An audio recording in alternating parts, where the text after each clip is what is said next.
পরম্পরা, আয়ুর্বেদে বনিদিয়ানা। ফিরে এলাম ব্রেকের পর। আমরা কথা বলছিলাম ড্যান্ড্রফ নিয়ে। এক ঢাল কালো ঘন কেশ, সব মহিলারাই তো এটাই চায়। আর যখন আমরা সঙ্গে পেয়ে যাই ডক্টর সেনকে, তখন তো এই আশাটা আরও বেড়ে যায়। ডক্টর সেন, এক ঢাল কালো কেশ কি করে পাওয়া সম্ভব? আজকালকার দিনে এত হেয়ার ফল হয়, আর আমরা তো সমস্যাটা বুঝি না। আমরা শুধু এটুকুই বলি যে হেয়ার ফল হচ্ছে, সব চুল পড়ে যাচ্ছে। আজকের দিনে কি এক ঢাল কালো কেশ পাওয়াটা সম্ভব? একটা মজার কথা কি জানেন, চুল পড়া কিন্তু স্বাভাবিক, সবার চুল পড়ে, চুল পড়াটা অস্বাভাবিক কিছু নয়। কিন্তু নিয়ম হচ্ছে যে পরিমাণ চুল পড়বে সে পরিমাণ চুল আবার নতুন করে জন্মাবে।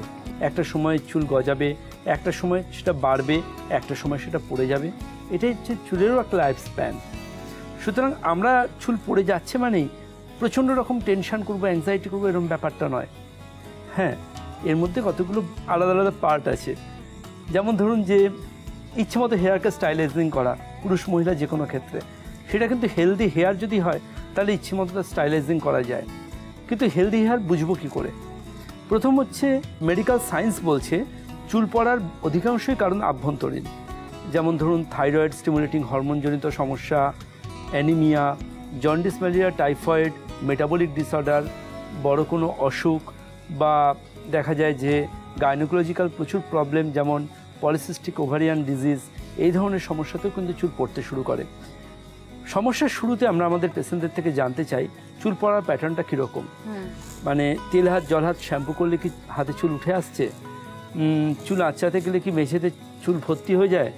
ঘর ঝাঁট দিতে গেলে বোঝা যায় যে হিউজ একটা হেয়ার লস হচ্ছে। যে পরিমাণ চুল পড়ছে সেটা কি মনে হচ্ছে না রিনিউয়াল হচ্ছে? শীতের জায়গায় কি ক্রমশ চওড়া হতে শুরু করছে? যদি এই সিমটমগুলো আসতে শুরু করে তাহলে কিন্তু বুঝতে হবে যে আমার ট্রিটমেন্টের প্রয়োজন। তখন চিন্তার বিষয়। একদম। ট্রিটমেন্টের প্রথম ধাপে আমরা কিন্তু বলবো ছোট ছোট কিছু পরীক্ষা নিরীক্ষা টাইম টু টাইম সবার করা উচিত। যেমন হিমোগ্লোবিন কত আছে, যেমন আমার থাইরয়েডের সমস্যা আছে কি না, বা কোনো বিগত দিনে আমি কোনো লং টার্ম অসুখ বিসুখে ভুগেছিলাম, বা কোনো ওষুধপত্র খেয়েছি কি না, এই হিস্ট্রিটা ভীষণ ভাইটাল নেওয়া। আর এর পাশাপাশি অতি অবশ্যই কিন্তু আমরা বলবো যে চুলের সমস্যাকে আমরা কিন্তু নিয়ন্ত্রণ করব ইন্টারনাল এক্সটার্নাল দুদিক থেকে। কারণ কিছু পরিমাণ কারণও এক্সটার্নাল চুলকে ডিস্টারবেন্স দেয়। যেমন ধরুন ড্যান্ড্রফের সমস্যা। ড্যান্ড্রফের সমস্যা থাকলে কিন্তু চুলের এক্সটার্নালি চুল আনপ্যারালাল ড্যামেজ হয়। তার জন্য ড্যান্ড্রফের সমস্যা আমাদের কুন্তলশ্রী নো ড্যান্ড্রফ শ্যাম্পু খুব সাকসেস একটা মেডিসিন। আর এর পাশাপাশি ড্যান্ড্রফের পেশেন্টদের কিন্তু আমরা অ্যাডভাইস করি সুবর্ণকান্তি বডি অয়েল। বডি অয়েল এই কারণেই, কারণ ড্যান্ড্রফটা মাথার চামড়ার সমস্যা, চুলের সমস্যা নয়। তার জন্য ইন্টারনাল ট্রিটমেন্টের কথা যখন বলবো তখন বলবো আমরা কিন্তু ফলিকুলার ট্রিটমেন্টের কথা। ধরুন প্রিয়াঙ্কা, আপনি আপনার বাড়িতে গার্ডেনিংয়ে খুব হ্যাবিট আছে বা শখ আছে, আপনার হবি আছে, আপনার বাড়িতে অর্নামেন্টাল কিছু ট্রি আছে, তো আপনি 3-4 দিন বা 5 দিনের জন্য কোনো প্রফেশনাল কজে আপনাকে বাইরে যেতে হলো। তো 5 দিন বাদে আপনি যখন ফিরে এলেন দেখলেন গাছগুলো একদম বিবর্ণ হয়ে গেছে, রুক্ষ শুষ্ক হয়ে গেছে। আপনি তখন কি করবেন? তো আপনার হাতে তখন দুটো অপশান খোলা আছে।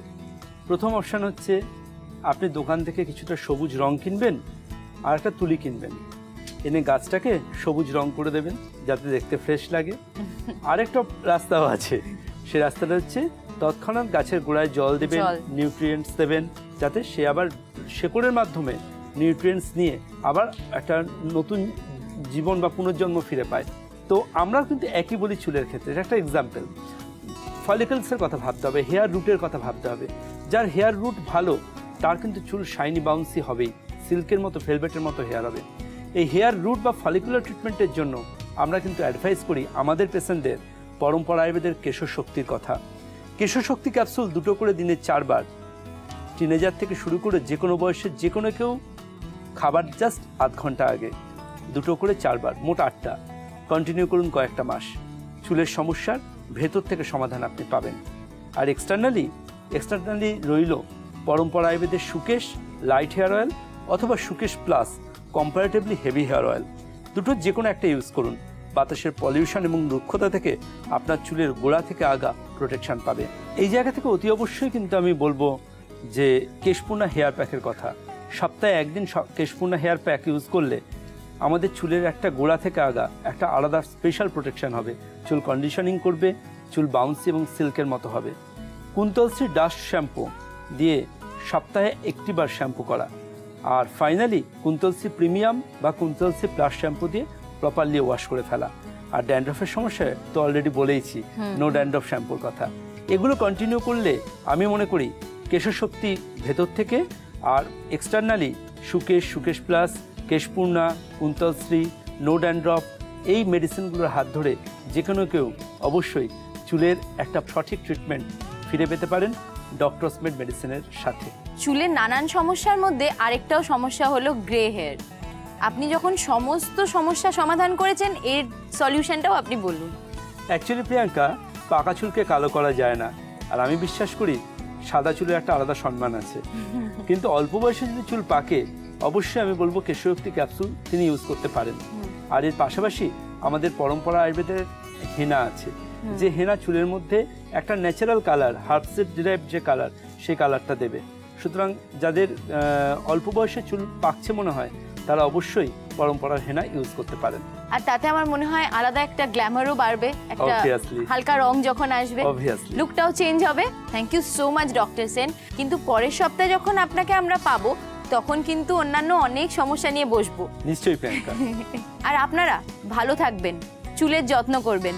আর আপনাদের সঙ্গে আমার আবার দেখা হবে পরের সপ্তাহে। থাকবে সাথে ডক্টর সেন। পরম্পরা আয়ুর্বেদে বনিদিয়ানা।